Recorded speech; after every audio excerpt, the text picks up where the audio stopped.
Nabiullah Sulaiman, putra dari Nabi Daud. Beliau menduduki tahta kerajaan di usia 13 tahun setelah kembali ke rahmat Allah. Nabiullah Daud alaihi salatu wassalam, Allah subhanahu wa ta'ala mengisahkan pada suatu ketika Nabi Sulaiman alaihi salatu wassalam sedang berjalan dengan pasukannya komplit yang ikut.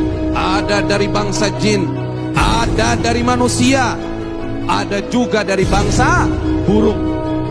Semuanya berbaris dengan tertib, berjalan dengan Nabi Sulaiman alaihi salatu wassalam. Singkat kisah, dalam pasukan Nabi Sulaiman ada satu ekor burung tidak terlihat. Nabi Sulaiman nanya, "Saya tidak melihat burung hudhud. Saya tidak bisa melihat. Mana dia? Apakah dia tidak hadir?" Akhirnya tidak lama kemudian hudhud datang. Dia bilang, singkat kisah, "Wahai Nabi Allah, aku baru saja pulang dari negeri Sabah, di mana saya dapati ada satu wilayah besar, kerajaan besar, dipimpin oleh seorang ratu. Dia punya kebanggaan, di mana dia punya singgasana yang sangat besar. Aku tidak pernah melihat singgasana sebesar itu. Kemudian sayangnya adalah mereka menyembah matahari." Kemudian Nabi Sulaiman mengirimkan surat lewat hudhud kepada ratu yang ada di negeri Sabah. Setelah datangnya surat ke ratu di negeri Sabah, dan ratu itu bernama Ratu Bilqis. Ratu Bilqis diharapkan datang ke kerajaan Nabi Sulaiman yang ada di Palestina, di Baitul Maqdis. Akhirnya Ratu Bilqis dengan beberapa para pembesarnya memutuskan untuk datang secara baik-baik menuju kerajaan Nabi Sulaiman alaihi salatu wassalam. Di tengah perjalanan Ratu Bilqis dengan para pembesarnya menuju kerajaan Nabi Sulaiman, Nabi Sulaiman menyatakan kepada pembesar di kerajaannya, "Hai para pembesar kerajaanku," kata Nabi Sulaiman, "siapa di antara kalian yang mampu mendatangkan singgasana Ratu Bilqis ke tempat ini sebelum mereka datang ke sini untuk berserah diri?" Berkata jin Ifrit, "Aku bisa datangkan, wahai Nabi Allah, singgasana Ratu Bilqis di hadapanmu sebelum engkau bangun dari kedudukanmu, dan aku adalah orang yang kuat dan dapat dipercaya." Tapi Allah subhanahu wa ta'ala menyatakan, "Qala alladhi indahu ilmun minal kitab." Berkata orang yang ilmunya tahu dari Alkitab. Artinya orang yang tahu bagaimana cara munajat kepada Allah subhanahu wa ta'ala.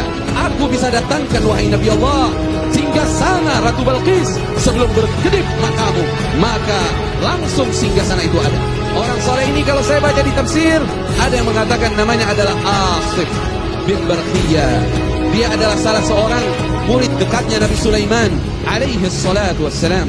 Punya keyakinan dalam berdoa, itulah yang menyebabkan Allah mengabulkan doanya. Ketahuilah, manusia apabila dia beriman, bertakwa kepada Allah, dan memiliki keyakinan kepada Allah, dia lebih mulia dari bangsa jin. Kemudian datang Ratu Bilqis. Nabi Sulaiman mengatakan, "Qala ahakadha arshuki?" Apakah ini singgasanamu? Disitulah Ratu Bilqis tunduk kepada Allah, dan aku nyatakan, aku berserah diri dengan Nabi Sulaiman kepada Allah, pemelihara sekalian alam. Ratu Bilqis akhirnya menjadi muslimah, dan karunia Allah, Ratu Bilqis menjadi istri dari Nabi Sulaiman. Singkat kisah, akhirnya datanglah waktu akhir hayat Nabi Sulaiman alaihi salatu wassalam. Saat itu Nabi Sulaiman sedang menugaskan para jin untuk apa? Untuk membangun bangunan yang besar.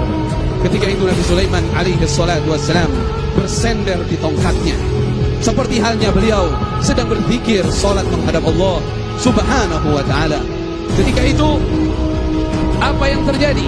Kata Allah subhanahu wa ta'ala, tidak diberikan petunjuk bahwa Sulaiman telah wafat. Yang terjadi pada saat itu, jin-jin itu merasa Nabi Sulaiman sedang mengawasi mereka. Nabi Sulaiman belum wafat, setahun lamanya sudah kembali ke rahmat Allah, tapi jin-jin itu merasa Nabi Sulaiman masih hidup.